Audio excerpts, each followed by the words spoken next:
A lot of people are cooking up corned beef for St. Patrick's Day, and just in case you end up with some leftovers the next day, I've got a leftover makeover with these corned beef and cabbage hand pies. It's a super easy recipe, so if you stay tuned, I'll show you exactly how to make them.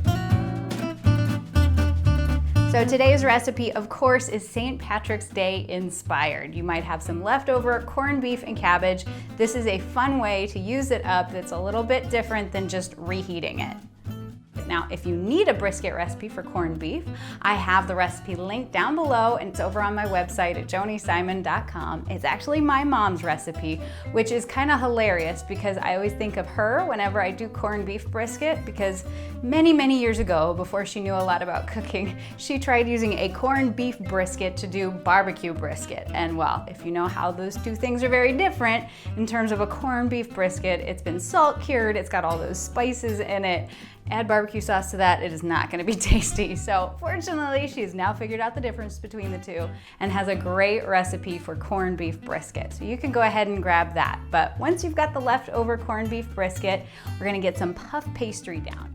So puff pastry is something you can find at most standard grocery stores. Pepperidge Farm makes a great version of it. And all you wanna do is make sure to defrost it and then unroll it and then cut it into 6 sections. Those are gonna be nice little squares for us to then roll up into these hand pies.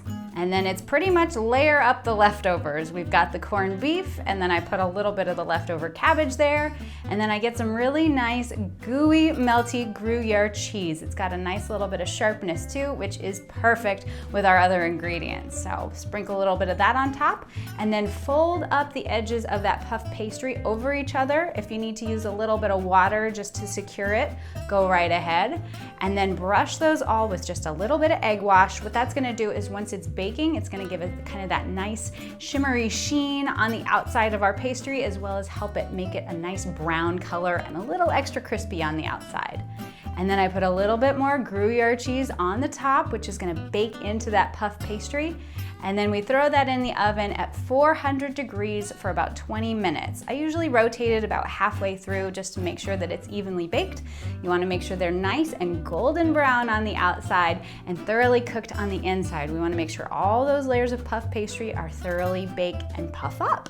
And then my recommendation is to eat them right as soon as they come out of the oven. They are nice and crispy and billowy and everything you want in a puff pastry in that little hand pie. They're perfect. But if you don't get through all of them, they certainly keep for the next day. Just keep them in the refrigerator and then bake them off for just a couple minutes in the oven to reheat them. So I hope you have fun with this leftover makeover. I hope you had a great St. Patrick's Day.